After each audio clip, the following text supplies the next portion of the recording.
Мен қасында отырған міне кішкентай Бекзат деген інімізбен таныс болыңыздар.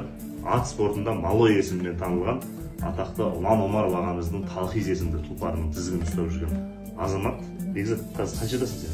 14-те. 14-тесің бе? Бәйгеге қаншасынан бастап шығып жүрсің? 7 жасымда үйреніп 9 жасымнан бастап шықтым.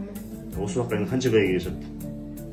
Білмеймін, 9 машина ұттым. 9 машина? Ең үлкен ұтқан жүлдең қандай? 3 сотка. 3 сотка қай бәйгеде ұттың? Неде қойдың ба? Кемел Тоқаев. Кемел Тоқаевтың асында ұттың ғой? Иә. Бәйгеге шыққанда жігітке не керек? Дух керек. Басқа аттарды қалай сезіп отырар? Сен сияқты Шабандоз балалар бар.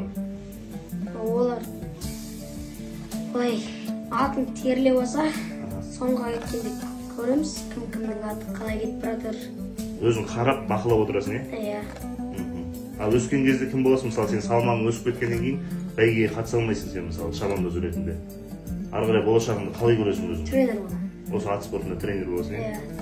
Бәйгеде қорқыныш бола ма? Ондай қорқыныш болмайды менде, бірақ арасынан мықты бәйгелерге келгенде былай старттан шығатын кезде қолбал жеймін.